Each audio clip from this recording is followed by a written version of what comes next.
이제 처음에 이제 네팔에 간 계기가 무엇인지 설명해 주세요. 여러 가지 지인들하고 관계 속에서 네팔을 한번 방문했으면 좋겠다라는 여러 가지 그런 얘기가 있던 차에 우연치 않게 그러니까 3년 전 연말에 뉴욕 가는 비행기를 다 끊어놓고 가려고 그러다가 갑자기 네팔을 꼭 한번 들려야 되겠다는 생각이 있어서 들어갔다가 개인적으로는 굉장히 충격을 받았어요. 네팔에서. 참 나한테는 인상적이고 굉장히 특이한 나라였어요. 예. 그 3년 동안이셨다고 그러시는데 또 이제 네팔을 좋아하신다고 그러는데 그 이유가 무엇인지 혹시 알 수 있을까요? 네팔을 좋아하게 된 이유는 사실 옛날에 우리 어렸을 때 그런 추억들이 우리가 겪어왔던 그런 아픔들이 아주 그대로 많이 남아있는 그런 나라라는 것이 굉장히 인상적이었어요. 거주하는데 굉장히 어려웠을 텐데 그 어려운 점들이 뭐 있는지 혹시 좀. 우리는 지금 현재 네팔보다 어려웠던 어린 시절도 겪었고 급속도로 성장하면서 미국같이 발전된 시대도 겪었고 그러다 보니까 우리는 전 세계 어디를 갖다 놔도 힘든 나라는 힘든 나라 때 추억을 가지고 견딜 수 있는 그런 히스토리컬 백그라운드가 있고 뭐 잘 사는 나라들 같은 경우는 최근에 한국이 발전되면서 거기도 어울릴 수 있는 멀티플 플레이어 같은 그런 것들이 역사 발전 과정에서 자연스럽게 몸에 뱄다고 생각을 해요. 그래서 네팔에 전기 없고 우리 어렸을 때 전기 없어서 밤 되면 절전했던 그런 것들이 있고 그래서 적응할 수 있는 구조가 한국 그 역사 성장 배경 속에서 그대로 다 묻어 있었던 것 같아요. 한인 상공회의 이 단체는 어떻게 설립하시게 된 거예요? 참 가슴 아픈 얘기를 들었어요. 직접 투자를 했는데 그 생산하고 판매하는 과정에서 테러를 당하고 현지인들한테 테러를 당하고 이런 부분들은 일개 개인의 기업의 어떤 득과 실의 문제가 아니라 양국 간 발전하는 데 있어서 근본적인 레퓨테이션에 엄청난 심각한 문제를 저는 초래한다고 봤었어요. 그래서 이게 이제는 작지만 앞으로 내다봐서 이런 문제가 생겼을 때 어떤 어소시에이션, 그룹이 이거를 대체할 수 있는 그런 파운데이션을 지금 만들지 않으면 제2, 제3의 이런 테러 사건이 일어나고 외국인 투자자에 대한 어떤 보호가 되지 않는 나라라고 그랬을 때 정말 앞으로 한국하고 네팔 간에서 어떤 건강하게 발전돼야 되는 그런 부분은 10년, 20년 후퇴하지 않을까. 그것이 가장 큰 이유였습니다. 처음에 설립한 지 얼마 됐어요? 지금 이제 2년 됐습니다. 네. 그럼 2년 되는데 이제 그 2년 사이에 이제 한국 기업들이 얼마나 있어요, 거기? 지금 현재 우리 회원사가 38사입니다. 38개사. 아시다시피 네팔은 아직 한국 사람들한테는 알려지지 않은 나라입니다. 굉장히 그 미궁성에 있는 나라고 그렇다고 코트라라든가 한국의 어떤 그런 공식적인 상공 어떤 그런 기업 그 그룹들이 나가 있지 않기 때문에 작지만은 어떤 정확한 정보를 제공해 줄 수 있는 준정보기관의 어떤 그런 기관들이 필요하다라고 생각을 해서 지금 발족을 해서 작년에 우리 아시다시피 지식경제부에 공식적으로 네팔 방문했을 때부터 해서 왕성하게 저희들이 나름대로 그 길잡이 역할을 하고 있다고 생각합니다. 현재 네팔에서 한국 사람들은 몇 명이나 되나요? 정확한 통계는 알 수 없지만은 지금 카트만두에 주로 거주를 하는데 한 600명에서 한 700명 되지 않겠느냐 이렇게 지금 저희들 알고 있습니다. 네팔에 투자하고 싶다 하는 분들은 계시고 이제 전에 그게 설명회에도 이제 여러 사람들이 관심을 많이 내셨는데 이제 그 네팔에 대한 그 투자의 반응은 어떠셨나요? 아시다시피 저 두 가지 종류가 같이 있다고 봐요. 지금 글로벌 경제 위기 상황이 벌어지면서 특히 이제 중소기업체들이 한국에서 성장할 수 있는 먹거리가 상당히 지금 제한적이다 보니까 이 먹거리를 해외에서 찾으려는 그런 디자이어가 굉장히 강해졌다라는 걸 느낄 수가 있었고, 근데 그 중에 다른 나라들은 이미 많이 알려져 있고, 네팔은 like a virgin, 그러니까 알려지지 않은 그런 데 대한 동경심들, 그런 가능성들을 보고 있고, 실제 저도 많은 나라의 비즈니스를 해봤지만 네팔이 갖고 있는 최고의 매력은 뭐냐 하면은 인프라부터 시작해서 워낙 없는 나라이기 때문에 the other way로 보면 그 모든 것들이 챌린지고 opportunity라고 보는 거죠. 그런 부분들이. 그래서 뭐 예를 들어서 수력 발전이라든가 도로, 항만, 그 다음에 에어포트 빌드하는 거, 그 다음에 2012년도에 지금 룸비니 디벨롭하는 어떤 모든 것들이 프로젝트 자체의 메뉴가 저렇게 많은 나라는 없다라고 보는 거예요. 물론 그걸 하기 위한 어떤 파이낸스 백그라운드라든가 이런 것들은 참 굉장히 빠져 있지만 프로젝트가 있어야 그 다음에 그건 개발하면 되는 건데 다른 나라들은 그 정도의 버라이어티한 기회는 없지 않느냐라고 보는 거죠. 네팔에서 이제 한국 기업이 들어가서 이제 거기서 일하는 분들도 계실 테고 이제 또 새롭게 이제 투자하시는 분들도 계실 텐데 그분들이 제일 어려운 뭐라고 생각하나요?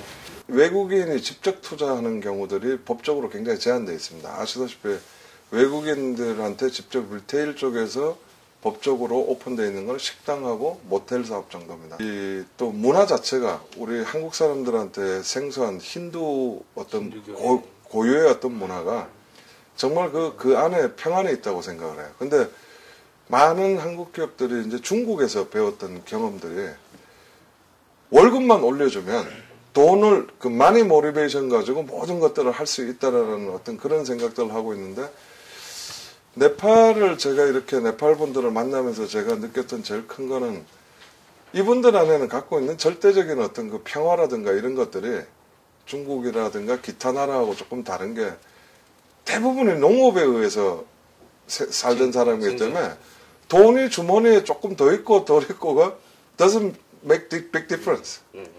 그런데 그 돈을 가지고 머니플레이스를 하면 된다라는 철학을 가지고 사람들, 레이버들을 다루다 보니까 거기에서 일어나는 문제가 생긴다. 그건 컬처 샥이라고 보는 컬처 디퍼런스에 대한 언더스탠딩이 좀 부족하다. 네팔에서 이제 투자를 선호하는 것 대부분 어떤 거 있나요? 제가 봤을 때는 단기적으로는 유통 쪽이라고 보고 있고요. 왜냐하면 어떻게 됐든지 간에 네팔에도 지금 한류가 불기 시작했다는 걸 전 느끼고 있고 안타까운 거는 그 한류가 건강하게 성장하기 위해서는 그 유통 구조라든가 이런 것들이 어떤 시스템에 의해서 발전을 해야 되는데 무역 통계에도 보면 알지만 한국하고 네팔하고 정식적으로 은행 서류를 밟아서 수출입이 되는 숫자가 굉장히 미미한데 실질적으로 카트만두 백화점에 이런 데 가보면 한국 상품들이 꽤나 많아졌어요. 그 얘기는 뭐냐면 정상적인 유통 거래가 아니라는 거죠. 그러다 보니까 한국 상품들 중에 참 이런 얘기 뭐 하지만 일부 수입업자들은 한국에서 상품의 어떤 익스파이리 된 거 이런 것들을 딜리트 시키면서 하는 그런 편법적인 거 우선은 그런 거 가지고 돈을 벌 수 있죠. 그렇지만 건강한 한류가 이 뿌리를 내리기 위해서는 이제는 책임 있는 회사들이 그런 비즈니스에서 벗어나서 조금 공격적이고 정상적인 어떤 그 포메이션으로 돌리지 않으면 한국하고 네팔 간의 발전에 있어서는 한계에 오지 않겠는가. 이번에 네팔 들어가실 때 이제 한국에서 여러 투자자분들랑 같이 가신다고 들었는데 얼마나 규모가 얼마나? 지금 아시다시피 4월 달에 FNCCI가 이제 인터내셔널 트레이드 페어를 4월 5일부터 9일까지 합니다. 저는 이 트레이드 페어가 굉장히 중요하다고 보는 게 제가 지금 입수한 바에 의하면은 사실은 이런 국제적인 규모의 박람회는 첫 번째라고 알고 있는데 인도 기업이 한 5, 60개 정도가 참가를 하고 중국 기업이 한 3, 40개가 참가를 합니다. 근데 지금 아까 말씀드렸던 이제 어렵게 조성되고 있는 한국하고 네팔하고의 어떤 그런 그 경제 발전에 대한 기초가 갖춰진 선에서 이번 전시회에 아까 말씀드렸던 그런 유통이라든가 장기적으로는 에너지 사업 이런 관련 한국 기업들이 적극적으로 4월달 트레이드 페어에 한국관을 가지고 전시를 하면서 직접 이제 마케팅을 해야 될 지금 타이밍이 굉장히 중요하다고 보고 있고 제 목표는 한국 쪽에 지금 상공회의소하고 긴급하게 협의를 하고 있습니다. 그래서 한 30개 한국 업체를 지금 이번 4월달 트레이드 페어에 파티시페이션을 시키려고 지금 여러 가지로 좀. 네팔 정부가 이제 외국에 이제 오는 투자자분들한테 뭐가 해야 된다고 생각하십니까? 어떤 서비스를 제공을 해야 되냐. 투자 법규부터 좀 개선을 해야 된다고 보고 있고요. 구체적으로 어떤 예를 들어서 외국인 직접 투자할 수 있는 법적인 어떤 범위를 좀 더 넓히고, 그러니까 뭐 레스토랑하고 모텔만 지금 제한되어 있는데 그런 부분들을 좀 넓혀주는 그런 부분하고, 그 다음에 이제 근본적인 부분은 저는 그렇게 보고 있어요. 카트만두에 이제 지금 다음 달 4월 달쯤 가면 전력 사정이 제일 안 좋을 때입니다. 그렇죠. 어쩌면 16시간, 17시간 전기 안 들어옵니다. 그렇죠. 그러면 투자 설명회라든가 이런 데서 네팔에 투자하라 이렇게 많은 슬로건은 걸지만 현실적으로 세계는 넓어요. 투자할 때는 많아요. 그러면 네팔이 필요한 거는 건강한 자금하고 그 다음에 인터내셔널 레코드가 있는 A급 비즈니스 레코드를 갖고 있는 사람들이 네팔에 와주는 게 필요해요. 그 외국인들이 투자하고 들어온 고기만큼은 24시간 수력발전 시간이 걸리니까 터멀 파워라든가 아니면 솔러 파워라든가 단가 따지지 말고 외국인들이 최소한 와서 안정적으로 feel comfortable as home 할 수 있는 그런 분위기를 만들어주지 않으면 아주 급하게 돈 벌겠다는 이 속도 내는 사람들, 위험한 사람들만 네팔을 맛있어 보여서 왔다가 실망하고 돌아가고. 네팔 정부에서 이제 국가 경제 발전을 위해서 네. 이제 어떤 뭐 역할을 해야 되는지 혹시 조언이라도 있으시면.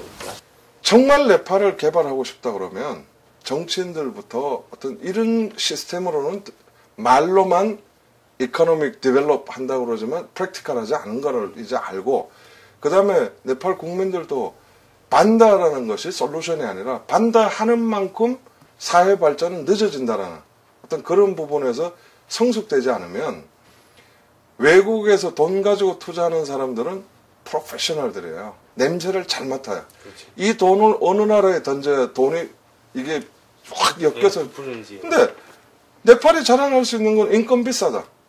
그렇죠. 자, 인건비 싼데 1년에 100일은 반다하고 출근 안 하면 그게 인건비 쌀 수가 없는 거고, 내용을 정확하게 알면 14시간 15시간 전기가 안 들어오면 내 석유 사다 기름 떼야 되는데 공장값이 쌀 이유가 없고, 그런 부분들을 실제적으로 파악을 해서 우리가 경제 개발하기 위해서는 지금부터 10년 동안 이런 계획에 의해서 희생하자라는 어떤 그 프로비전을 리더들이 이제 국민한테 제시를 하고, 제가 제일 두 가지 네팔에서 참 마음이 안 좋았던 거는 반다하는 문화, 두 번째는 젊은 대학생들이 졸업을 하면 after graduation they don't have any hope. 그럼 그 사람들은, 그 엘리트들이 네팔에 남아서, 네팔은 네팔 사람들이 디벨롭 해야 되는데 그런 인재들이 졸업하면 내 나라에 호프가 없으니까 한국으로 나와. 뭐 그 대학 카트만두 유니버시티 좋은 데 나온 애들이 중동지방 가가지고 레이버 중에서도 가장 낮은 화장실 청소 이런 걸 보면 이제는 젊은 사람들이 네팔에 남게 하기 위해서는 교육 시스템이 돼야 되고, 기업들이 이제 과감하게 들어와서 내 나라에서도 이제 열심히 하면 된다 해서 그 인재가 해외로 빠져나가는 걸 막아야 된다는 거예요. 정말 네팔에 저는 무한한 가능성을 갖고 있는 나라라고 봐요. 이제 마지막 질문인데, 네팔의 이제 경제적이나 이제 사회적 이런 정치적 이제 상황을 볼 때 이제 네팔의 미래를 어떻게 보고 계십니까? 네팔의 미래는 저는 극과 극이라고 봐요. 향후 10년, 지금부터 향후 10년. 금년도에 이제 많은 사람들이 바라고 있지만 이제 일렉션이 있잖아요. 일렉션이 일어나서 강력한 정부의 리더십이 셋업돼서 거기에 대해서 국가에서 정확한 발전, 디벨롭 로드맵을 국민한테 제시해서 거기에 대한 컨센서스를 이뤄내면 그야말로 전 세계에서 가장 큰 인도하고 중국하고 그 가운데에 있는 어떤 지오로지컬리 어떤 어드밴티지도 최대한 활용할 수 있고, 그 다음에 유럽이라든가 지금 서구 자본들이라든가 한국 같은 데 이제 먹거리가 자체적으로 개발하는데 한계에 와 있어요. 그런 면에서는 네팔에 수력 발전할 수 있죠. 에너지 사업 할 수 있죠. 인프라 할 거 너무 많잖아요. 그 투자 기업들이 저는 네팔로 자연스럽게 오르라고. 그렇지만 지금 현재 혼란, 리더십이 클리어하게 어떤 국가의 발전 비전을 제시를 못하고 여기서 향후 10년 동안 깨지 못하고 다시 갔을 때는 영원히 인터내셔널 디벨롭에 동참할 수 있는 기회를 놓칠 수도 있다는 양면을 다 가지고 있다고 생각합니다.